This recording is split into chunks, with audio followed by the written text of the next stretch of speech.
तो राजस्थान में कांग्रेस पार्टी के सत्ता से बेदखल होने के यदि कोई पहले 10 कारण थे तो उसमें पेपर लीक सबसे बड़ा कारण था। उस दौरान आप सब लोग इस बात के साक्षी हैं, सदन में भी और सदन के बाहर भी व्यापक आंदोलन हुए। कांग्रेस की सरकार के पास में कोई जवाब नहीं होता था। कांग्रेस के लोग, कांग्रेस के कार्यकर्ता किस तरीके से उसमें लज्जित हुए थे, दंडित हुए थे जनता की अदालत में। और इसलिए मेरे मन ने एक स्वतः संज्ञान लिया कि राजस्थान में भजनलाल जी के नेतृत्व में भारतीय जनता पार्टी की सरकार आने के बाद यूं तो सरकार ने 100 दिन की भी और 1 बरस की अपनी उपलब्धियों का अलग अलग जिक्र किया है, ईआरसीपी से लेकर यमुना जल समझौते तक। लेकिन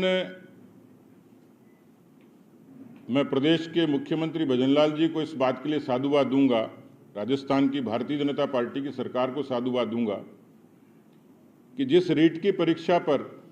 जिसकी इतिहास और जिसकी पृष्ठभूमि इतनी विकृत थी, जिस पर सबकी निगाह थी, और इसलिए मुझे लगा कि मुझे, क्योंकि उस बात के लिए जिस पर हमने संघर्ष किया, भारतीय जनता पार्टी की हमारी सरकार ने हमारे मुख्यमंत्री की सरपरस्ती में निर्विघ्न तरीके से प्रदेश के युवाओं को एक किस्म की ये राहत ही दी थी कि जो युवा कांग्रेस पार्टी के राज में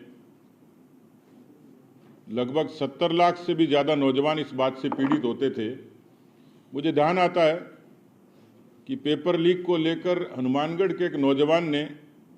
अपने सुसाइड नोट में लिखा, अपने माता पिता से माफ़ी मांगते हुए। कितने परिवारों तक संकट आया, आर्थिक संकट भी आया,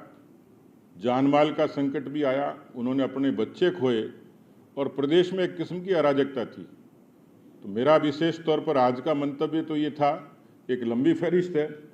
कि किस तरीके से कांग्रेस पार्टी के शासन में 2019 में पुलिस भर्ती परीक्षा का, पटवारी भर्ती परीक्षा का, लाइब्रेरियन का, 2021 का रीट का, कांस्टेबल 2022 का, वन रक्षक का, वरिष्ठ अध्यापक का, जेईएन का, सब इंस्पेक्टर का, ये तमाम ऐसी परीक्षाओं की एक लंबी फहरिस्त है जिसमें इस तरीके का पेपर लीक हुआ। और पेपर लीक का ये मुद्दा केवल देश तक सीमित नहीं था,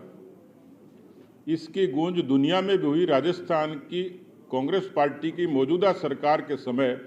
जिस तरीके से नौजवानों को सपने तोड़ने का काम कांग्रेस पार्टी ने किया, उसके कारण पूरा राजस्थान दुनिया में बदनाम हुआ और कांग्रेस उसकी सीधे सीधे दोषी रही।